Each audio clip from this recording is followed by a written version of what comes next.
One of the things I remember about being a really young mother with young children is how my kids would react when they got hurt.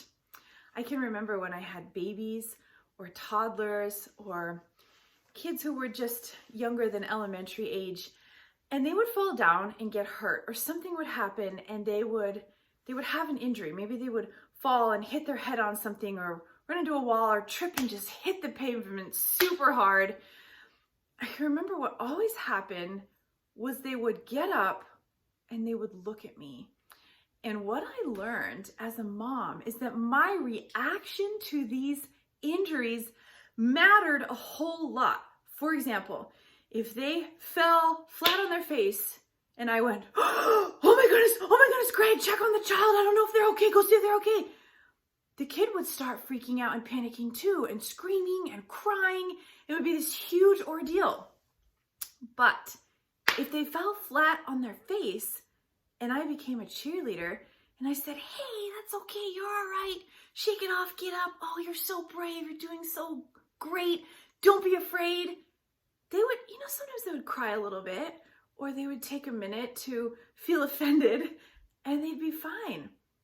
And then if they would fall and I would laugh, and I'm not saying that I laughed at my kids getting hurt, I'm saying that I would make it light or fun or humorous, like, whoa, buddy, that was a crazy fall, oh my goodness. Sometimes they would even smile at me. And what I realized was that the child looks to the parent for whether or not they should be afraid, for how they should feel about life.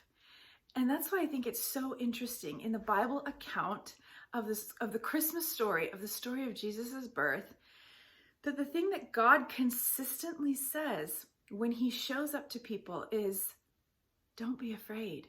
Fear not, fear not, fear not. You've probably heard a whole bunch of pastors say a whole bunch of times that when an angel appears to humans, it's this thing called a theophany. It just means that the divine is interacting with humanity. And every time in the scriptures where we have a theophany, where we have an angel appearing to a human, particularly in the Christmas story where we have a theophany, every single time divinity or a heavenly being, the angel, says the same thing. Fear not. Don't be afraid. Don't be afraid. It's almost the first thing they say every time. Don't be afraid. You don't have to be afraid. And the reason they say this is because they already know that the human is afraid. It's not because they're telling them that they shouldn't be afraid. It's because they're saying, I know you're already afraid and you don't have to be. So if it's true that human children look to their parents for cues on how they should deal with fear and pain, I think it's also true that us as children of the Heavenly Father need to look to God for our cues of, should we be afraid? What should we do with pain? How about this suffering? How about this loneliness? And in the Christmas story, we hear the echoes of God's answers. You don't have to be afraid. I am with you. Emmanuel's God with us. I am near. I have a plan to save you in every situation. Don't be afraid. Don't be afraid. Don't be afraid. This Christmas, as a child of God, I want to take my cues from our heavenly parent when he is saying, hey, it's okay. Get up, shake it off. Yeah, I know that hurt, but don't be afraid. I'm with you. So 3 discussion or study questions for you this week.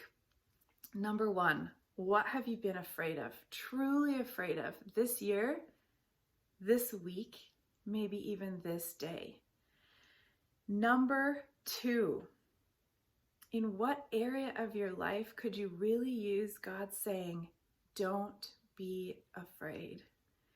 Number 3, when there's legitimate reason for fear and concern, how does God's message to not fear make any sense? What does it mean? What is he really trying to say? Enjoy your study.